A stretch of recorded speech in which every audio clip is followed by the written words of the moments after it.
इस कार्यक्रम के पुण्यार्चक हैं श्री पवन जैन कपड़े वाले एवं श्री राहुल जैन इंजीनियर इजराइल, श्री सुरेश जैन पांड्या, श्री मनोज कुमार जैन बूरे वाले, श्रीमती रेणु गर्ग, श्री पवन जैन चांदी, श्री जीवन जैन, हर्ष जैन अहिंसा, श्री रूपेश जैन चांदी, श्री रोहित जैन अहिंसा, श्री सुशील जैन जी नसिया, श्री विनोद जैन हार्डवेयर, श्री अनिल जैन, अंकुर जैन, आर्जव जैन रईस, श्री मुकेश जैन लले छिपीटोला, श्रीमती मंजू जैन कमलानगर, श्री महेश कुमार जैन कमलानगर, श्री ललित जैन मारुति स्टेट, श्री हरीश चंद्र जी सुभाष जैन नायक कमलानगर, श्री सनत जैन बांसवाड़ा, श्री महेंद्र कुमार जैन, श्री सुशील मोहन जैन, श्री सुनील जैन ठेकेदार, श्रीमती ओमवती जैन।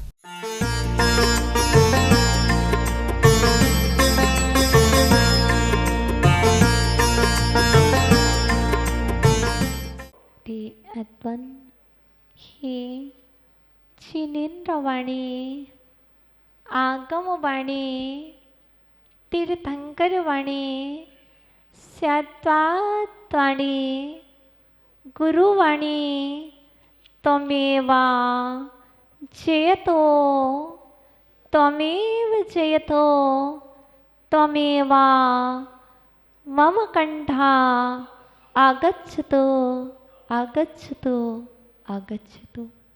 प्रिय आत्मन, वक्तामृत स्त्रोत के पावन वंदाकिनी में स्नान करते हुए आज हम सभी 44 नंबर काव्य में प्रवेश पा रहे हैं, जिसमें प्रवेश करने से समुद्र में डूबे हुए जीव पार हो जाते हैं, जल यात्रा निर्विघ्न हो जाती है।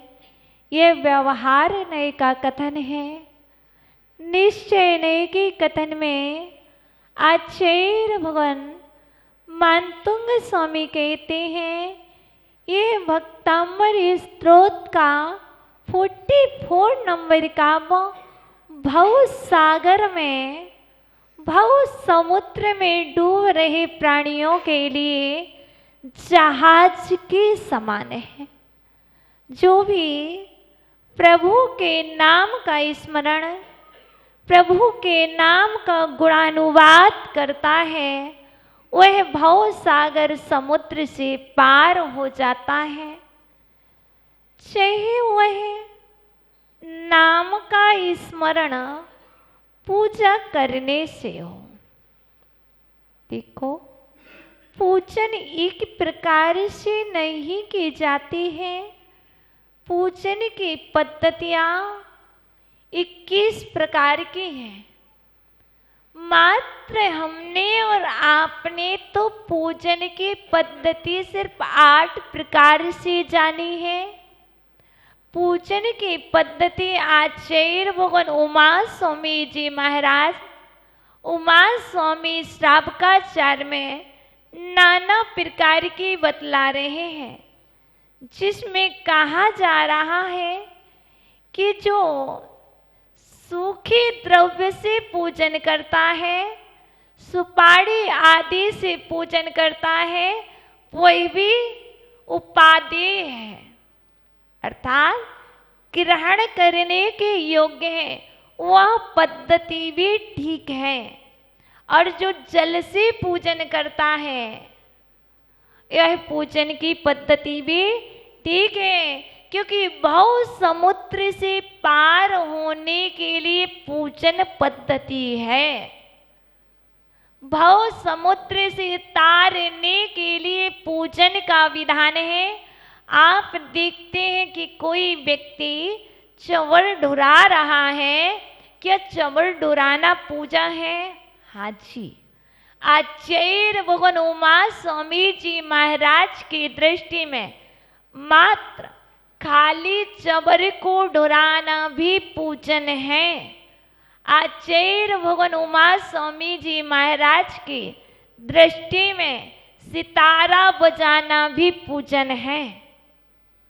जैसे भक्ति करना है, भक्ति करके कर्म निर्जरा करना है और कर्म निर्जरा करके भव समुद्र से पार होना है, तो आप यदि आपको सितारा बजाना आ रहा है तो आ जाइए और बजाइए, वह भी आपकी पूजन है। किसी को ताल बजा करके, कोई झूला बजा करके, वाद्य यंत्र बजा करके पूजन करता है और कोई अष्ट द्रव्य से पूजन करता है। बताइए किसमें पुण्य का संचय अधिक होगा? जो वाद्य यंत्र से पूजन कर रहा है उसमें अधिक पुण्य का संचय है कि अष्ट द्रव्य से पूजन करने वाले को पुण्य का अधिक संचय है? दोनों में समान है, लेकिन जिसमें सबसे अधिक भाव लग रहे हैं उस पद्धति से पुण्य का संचय बहुत ही अधिक है, और वह कर्म निर्जरा का कारण भव समुद्र से तार करने का कारण है। 4 कसाई रूपी घड़ियाल मुंह फैलाए हुए हैं, कभी मान का मुंह फैलाए हुए हैं, तो कभी लोभ का, तो कभी क्रोध में। ये सभी घड़ियाल हैं, और कुछ मगर मच्छ के साथ साथ कुछ मछलियां भी हैं। वो कौन सी मछलियां हैं? वो भी आपके अंदर में है। कभी प्रमाद रूपी, कभी 4 विकथा रूपी मछलियां हैं। 4 विकथाएं होती हैं, राजकथा, स्त्री कथा, चोर कथा, भोजन कथा। क्योंकि हमने यहाँ पर मछलियां कही हैं, तो ये 4 विकथा रूपी मछलियां आपके अंदर में निवास कर रही हैं। आपको यदि भय होता है समुद्र में, तो यही भय होता है कि मेरा जहाज कहीं मगरमच्छ रोक ना ले, कहीं मेरा जहाज डूब ना जाए। तो आप मगरमच्छ से सावधान रहते हैं, आप मछलियों से सावधान रहते हैं। देखिए, जहाज में बैठे हो नाविक दोनों हाथों से नाव को खींच रहा है, लेकिन उसे भी बहुत डर लगता है, कहीं आकर के मगरमच्छ मुझे ही ना पकड़ ले। ऐसे ही आप निश्चय नए और व्यवहार नए के 2 हाथों के द्वारा आप अपने जहाज को खींच रहे हैं, और उसमें आप बैठे हुए हैं और पूर्ण रूपेण सावधान हैं। यदि सावधानी नहीं होगी तो संसार समुद्र में जहाज डूब जाएगा। और यदि प्रभु नाम का स्मरण है, प्रभु नाम की पूजा है, प्रभु नाम का स्तवन है, तो आप संसार समुद्र से पार हो जाएंगे।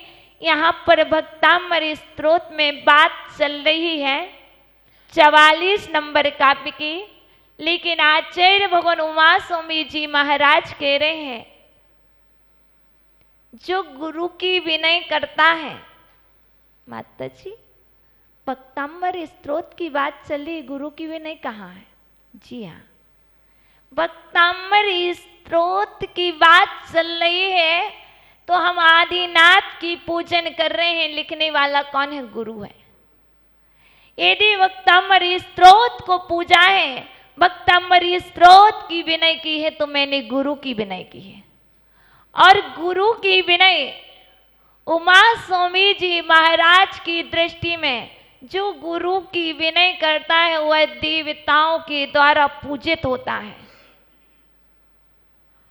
और जो देवताओं के द्वारा पूजित होता है उसके लिए संपूर्ण सिद्धियां अपने आप स्वतः हो जाती हैं, उसे सिद्धियां नहीं करनी पड़ती हैं। इसलिए आप यदि बचना चाहते हैं संसार समुद्र से, जल यात्रा से बचना चाहते हैं, तो आचार्य भगवान उमा स्वामी जी महाराज कहते हैं भक्तामृत स्तोत्र की विनय गुरु की विनय है। भक्तामृत स्तोत्र की विनय गुरु की पूजा है, और भक्तामृत स्तोत्र की विनय ही प्रभु की पूजा है। वह पूजा मात्र साधारण नहीं है, उस पूजा पर पूरा श्रद्धान करो। यह पूजा ही तुम्हें पूज्य बनाएगी, यह पूजा ही तुम्हें सर्वार्थ सिद्धि की प्राप्ति कराएगी, यह पूजा ही तुम्हें कल्याण का पथ बतलाएगी। इसलिए हम और आप बहुत काफ़ी समय हो गया है यात्रा में चलते चलते, फिर भी अभी किनारा नहीं मिला है। कोई किनारा मिल जाए तो हम अपनी रक्षा कर लें। कैसे करोगे? पूजा करके? जी हाँ, पाठ करके। देखिए, किनारा मिलेगा। चाहो तो पूजा, कोई कहता है संध्याकालीन सत्र में दीपक जला सकते हैं। जी हाँ, पूजा आवश्यक नहीं है कि अष्ट द्रव्य से ही हो। आचार्य भगवान उमा स्वामी जी महाराज ने दीपक को जला कर के पूजा बताई है। कोई जीव दीपक जला के पूजा करते हैं, वही भी पूजा ही है। कोई ध्वज चढ़ा कर के पूजन करते हैं, कोई चमड़ ढुरा कर के पूजन करते हैं। ये सब पद्धति पूजन के शास्त्रों में वर्णित हैं और आप इस पर श्रद्धान कीजिए।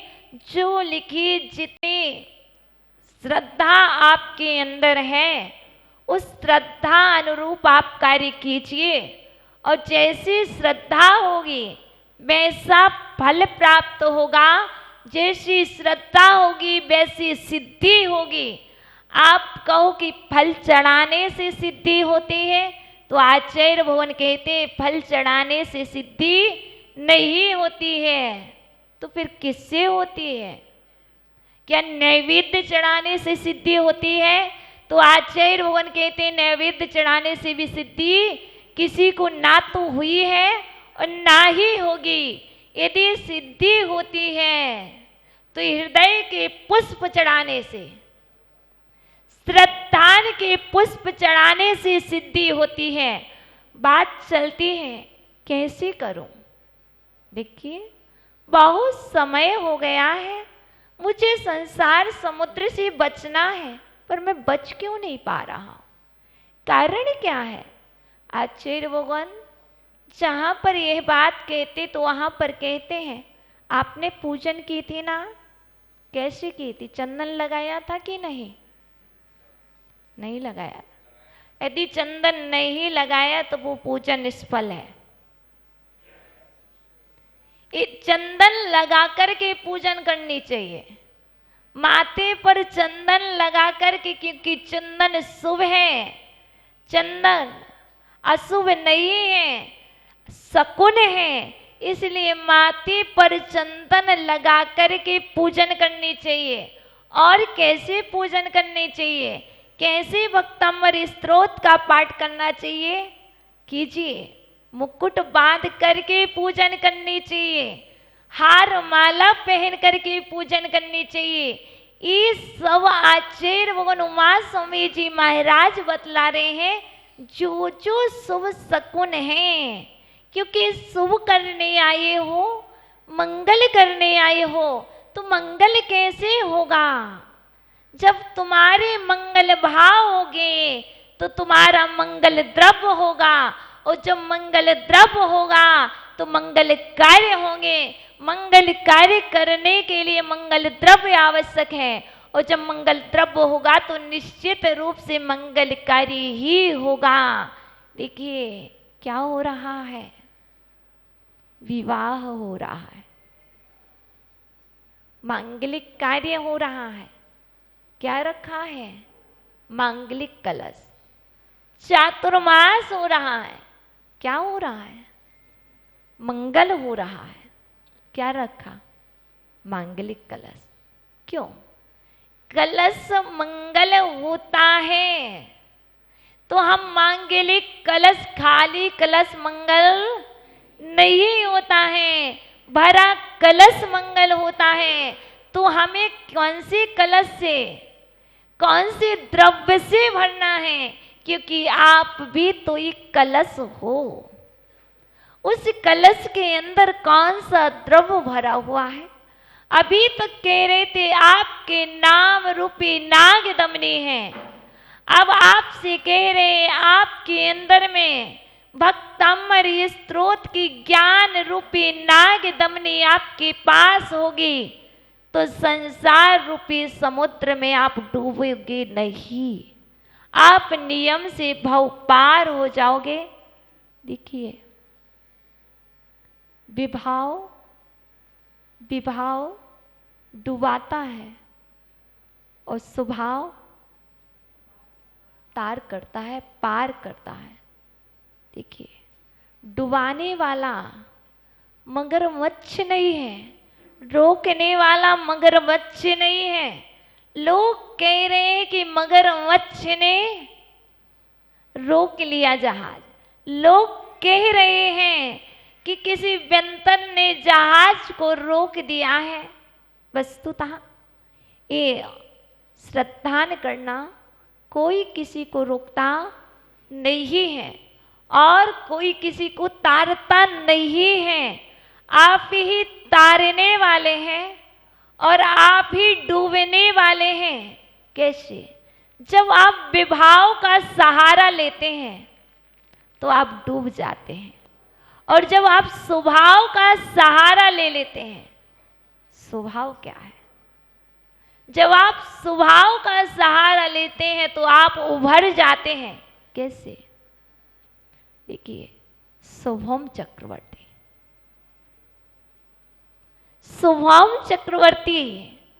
जब तक स्वभाव में जीवन जी रहा था तब तक जहाज नहीं डूबा। जैसे शुभम चक्रवर्ती ने विभाव का सहारा लिया, विभाव मतलब अश्रद्धा, विकार, मिथ्यात्व, ये सब कुछ सहारा ले लिया, एक समय भी नहीं लगा अपमान कर बैठे। किसका? नमोकार का। देखो, चाहे वो नमोकार मंत्र हो, चाहे वह वक्ताम्बर स्त्रोत हो, चाहे वह कोई सा भी मंत्र हो, जब तक विभाव का सहारा नहीं लेते हैं तब तक अपमान नहीं होता है। जहां अपमान होता है वहां पर नियम से जहाज डूबेगा ही डूबेगा, और जहां पर विनय होगी वहां पर जीव नियम से ऊपर उठेगा ही उठेगा, सिद्धि हो या ना हो। इसलिए सबसे पहले सिद्धि करने के पहले भक्ताम्बर स्त्रोत पर श्रद्धान अनिवार्य है। देखिए, शुभम चक्रवर्ती जा रहा है जहाज में। कितने बार तूफान आया, बहुत तूफान आया, लेकिन श्रद्धा डगमग नहीं हुई। नाविक बोल रहा है, तुम क्या पढ़ रहे हो? जब तक आप पढ़ोगे तब तक तूफान आएगा। और जैसे ही उसने पढ़ना बंद किया, तूफान रुक गया नहीं, और तेज, और कहा रोक भी दिया क्योंकि व्यंतर था वहां पर। इसलिए विभाव का व्यंतर यदि अंदर में प्रवेश कर गया है, अश्रद्धान का व्यंतर यदि प्रवेश कर गया है, तो कभी भी नहीं आपकी सिद्धि होगी। इसलिए आप तो श्रद्धान रखना, कभी भी आप पार होंगे, आप सफल होंगे तो भक्ताम्बर स्त्रोत से होंगे। इस कार्यक्रम के पुण्यार्चक थे श्री पवन जैन कपड़े वाले एवं श्री राहुल जैन इंजीनियर इजराइल, श्री सुरेश जैन पांड्या, श्री मनोज कुमार जैन बूरे वाले, श्रीमती रेणु गर्ग, श्री पवन जैन चांदी, श्री जीवन जैन, हर्ष जैन अहिंसा, श्री रूपेश जैन चांदी, श्री रोहित जैन अहिंसा, श्री सुशील जैन जी नसिया, श्री विनोद जैन हार्डवेयर, श्री अनिल जैन, अंकुर जैन, आर्जव जैन रईस, श्री मुकेश जैन लले छिपीटोला, श्रीमती मंजू जैन कमलानगर, श्री महेश कुमार जैन कमलानगर, श्री ललित जैन मारुति स्टेट, श्री हरीश चंद्र जी सुभाष जैन नायक कमलानगर, श्री सनत जैन बांसवाड़ा, श्री महेंद्र कुमार जैन, श्री सुशील मोहन जैन, श्री सुनील जैन ठेकेदार, श्रीमती ओमवती जैन।